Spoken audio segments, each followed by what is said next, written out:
어린 동무들 안녕하세요.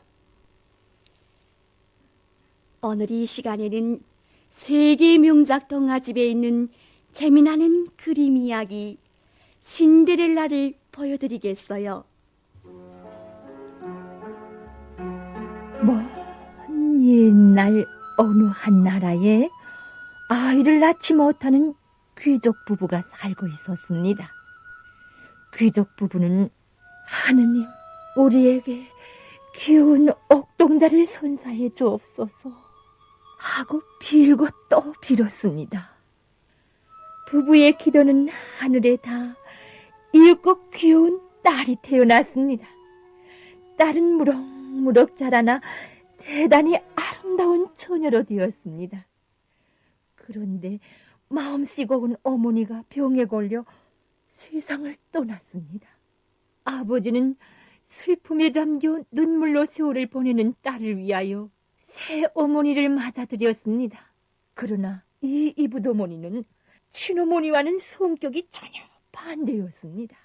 이붓어머니는 거칠이나 좋아하고 소통이 매우 고약하였으며 게다가 그가 데리고 들어온 두 딸도 욕심꾸러기면서도 심술쟁이였습니다. 무던한 아버지는 그런 것들에 대해서는 전혀 모르고 있었습니다. 이붓어머니와 그의 두 딸은 이 집 딸이 대단히 아름다운 것을 시샘하여 어머니의 귀중한 유물인 거울을 깨버리는가 하면 밤늦게까지 청소나 빨래를 시키면서 아버지 몰래 그를 못살게 굴었습니다. 불쌍한 처녀에게는 더 큰 불행이 겹쳐들었습니다. 상냥하던 아버지가 급병에 걸려 세상을 떠난 것이었습니다. 아버지가 세상을 떠나자 이붓어머니는 처녀의 고운 옷가지들과 서지품들을 모두 빼앗아 자기 딸들에게 나누어 주었습니다. 그리고 처녀를 어지러운 다락방으로 쫓아내고 헌옷을 입혀 눈 붙일 짬도 없이 일을 시켰습니다. 아버지, 저를 왜 혼자 남겨두고 가셨나요? 처녀는 아버지를 찾으면서 울고 또 울었습니다. 처녀는 아침 일찍부터 저녁 늦게까지 일해야 하였고 밥은 하루에 한 번, 그것도 그들이 먹다 남은 것밖에 차려지지 않았습니다.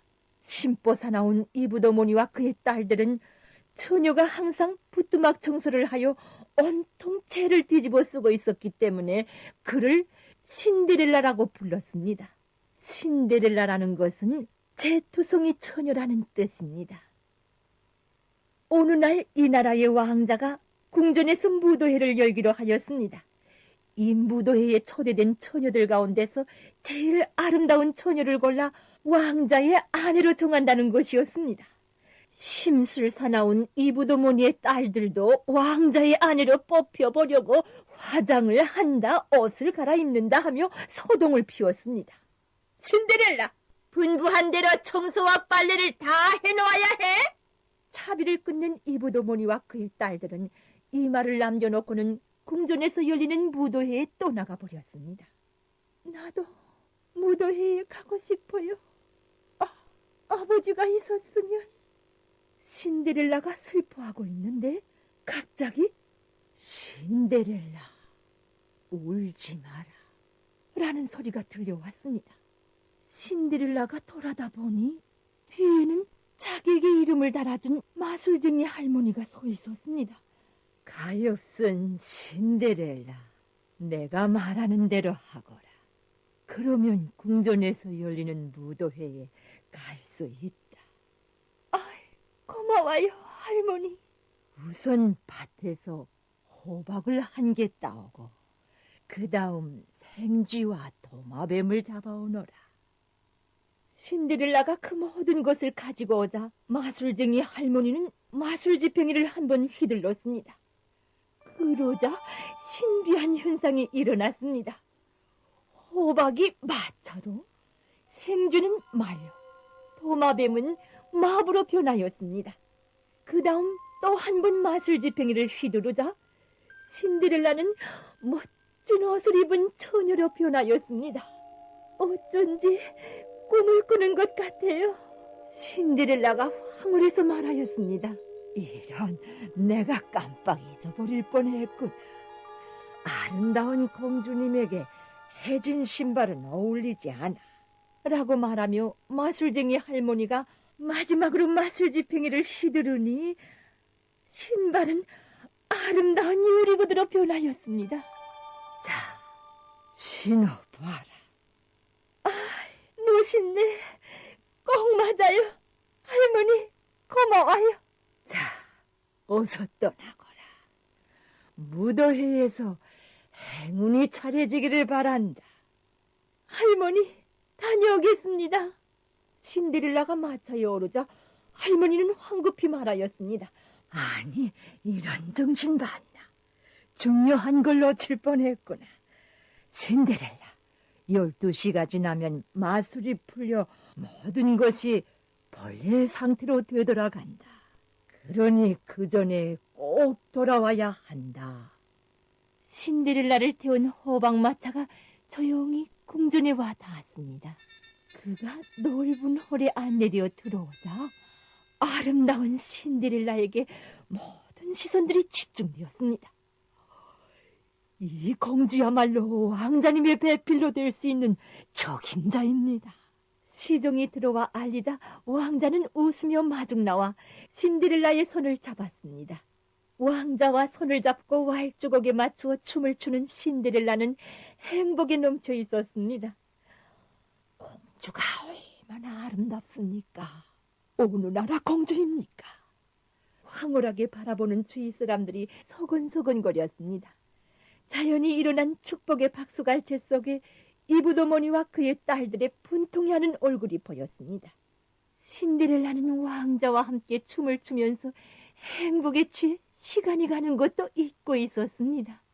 그때 12시를 알리는 종소리가 땡, 땡 하고 울리기 시작하였습니다.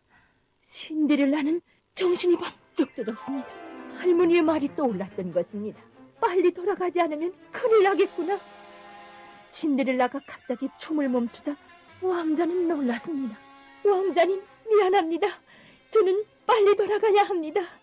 안녕히 계십시오. 놀란 왕자가 왜 그러느냐고 물었지만 신데렐라는 도망치던 무도회장에서 나와 계단을 뛰어내려갔습니다. 그 뒤를 쫓아가던 왕자는 그만 신데렐라를 놓쳐버리고 말았습니다. 그 대신 계단에 벗겨진 그의 유리구두 한 짝을 줍게 되었습니다. 왕자는 유리구두를 꼭 움켜쥐고 중얼거렸습니다. 이 공주야말로 내가 찾고 찾던 나의 배필이다. 반드시 찾아내어 나의 아내로 만들 테다. 한편 신데렐라는 마차를 타고 서둘러 궁전 문 밖으로 빠져나왔습니다. 바로 그때 마지막 12번째 종소리가 울렸습니다. 그러자 모든 것이 순식간에 본래의 상태로 되돌아갔습니다. 왕자는 유리구두를 유심히 보면서 잊을 수 없는 신데렐라 공주를 계속 생각하였습니다. 그 공주를 어떻게 해서라도 찾아내어 아내로 맞이하겠다. 라고 결심한 왕자는 하인들에게 명령하였습니다. 온 나라의 처녀들에게 이 구두를 신겨보고 꼭 맞는 처녀를 찾아내어 데려오라. 하인들은 구두 주인을 찾기 위해 온 나라를 돌아다녔습니다. 그러나 유리구두가 꼭 맞는 처녀는 한 명도 없었습니다. 그리하여 하인들은 마지막으로 신데렐라의 집에 왔습니다. 이브도머니는 어떻게 해서라도 자기의 딸들에게 구두를 신기려고 하였습니다. 그러나 유리구두는 도저히 작아서 아무리 힘껏 발을 들이밀어도 들어가지 않았습니다.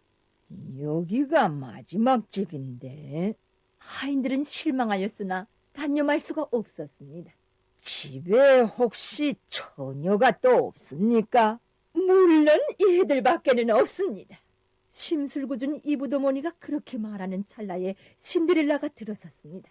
그 유리구두는 제 것이에요. 저도 신어보게 해주세요. 아이고, 기가 막혀라. 낯가죽도 두껍지. 더러운 제트성이 같은 년. 이브도머니와 그의 딸들은 저만큼 역사를 퍼부으며 신데렐라가 구두를 신어보지 못하게 하였습니다.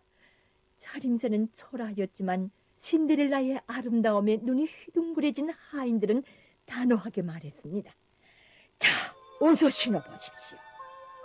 신데렐라가 발을 밀어놓으니 유리구두가 꼭 맞았습니다. 아, 이 처녀야말로 그렇게도 찾던 왕자님의 배필이 틀림없어. 하인들은 너무 기뻐 어쩔 줄을 몰라 하였습니다. 신데렐라는 가지고 있던 다른 쪽 유리구두를 보여주었습니다. 이브도모니와 그의 딸들은 미친 듯이 소리쳤습니다. 바로 그때 마술쟁이 할머니가 나타나 마술지팽이를 휘두르니 신데렐라는 아름다운 공주로 변하였습니다. 할머니는 자, 어서 가거라. 신데렐라, 이 마술은 행복의 마술이어서 12시가 지나도 없어지지 않는다. 어서 가서 행복을 누려라. 라고 말하였습니다. 궁전에 도착하자 왕자는 신데렐라에게 청혼하였습니다. 세상에서 제일 아름다운 신데렐라 공주, 나의 아내가 되어줘. 이렇게 되어 신데렐라는 왕자와 결혼하고 오래오래 행복하게 살았습니다. 신데렐라, 제투성이 처녀. 신데렐라는 프랑스의 작가 샤를 베로가 유럽에 전해져온 옛 이야기를 각색하여 산도리온이라는 제목으로 출판한 동화입니다. 베로는 왕궁에서 일하였기 때문에 왕궁의 무도회와 왕자의 사랑담에 대하여 구체적으로 아는 사람이었습니다. 그림 형제도 신데렐라의 제목으로 같은 내용의 이야기를 소개해 왔지만 내용에서는 많은 차이가 있습니다. 어린 덕무들 모두 잘 보았죠? 그럼 다음 시간을 또 기다려주세요. 안녕히